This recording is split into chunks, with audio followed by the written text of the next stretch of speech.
আজকে পুঁইশাক গাছে জাংলা দিয়ে দিলাম, আর আজকে অনেকগুলো নিচে থেকে অনেকগুলো পুঁইশাকের পাতা তুলে নিয়েছি। আর মাশাআল্লাহ দেখেন পুঁইশাকের পাতাগুলো কত সুন্দর হয়েছে।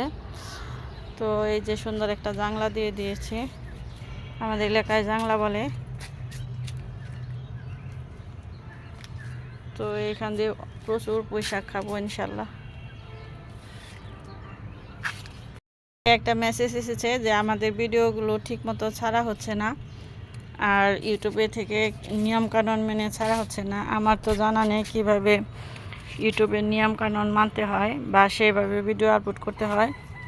আমি মূলত শখের বিষয় হচ্ছে ভিডিও আপলোড করি, আর সেখান থেকে একটা অভ্যাসে পরিণত হয়ে গেছে। আর ছাদ বাগানের জিনিসগুলো সবার সঙ্গে শেয়ার করতেও আমার খুবই ভালো লাগে।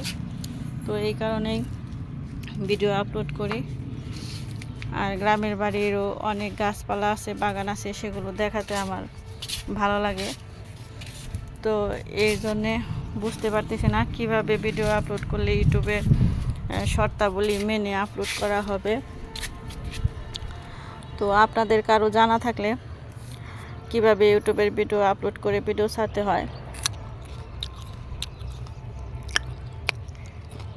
তো আমাকে প্রচুর টক আর খেতে খুবই স্বাদ এগুলা বড়ইগুলো।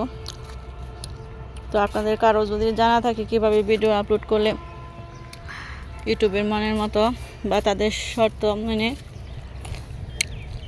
ভিডিও আপলোড করতে হয়, তো আমাকে একটু কমেন্ট করে জানালে আমার খুবই উপকার হবে। তো সেভাবে আমি ভিডিও আপলোড করার চেষ্টা করব।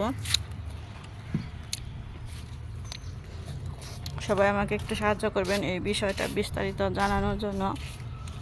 আর জেনে বুঝে ভিডিও আপলোড করলে অবশ্যই ভিডিওগুলো ভালো হবে, যেহেতু আমরা সামাজিক ভিডিও ছাড়ি, কোনো অশ্লীল বা কোনো খারাপ কোনো ভিডিও আমরা আপলোড করি না।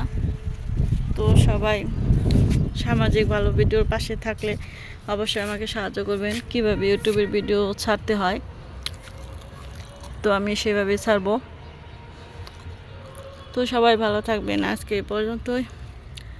বেশি করে একটু লাইক শেয়ার কমেন্টস করে যাবেন, আর আমাকে সাহায্য করবেন বিস্তারিত জানিয়ে। আল্লাহ হাফেজ। এই আমগুলো যে নিচে পোকা ধরছে এগুলো ছিঁড়া দাও, নাকি শিল পড়ছিল, ওই যে উপরেটা তো পড়ে গেছে, ওই যে আরেকটা আছে।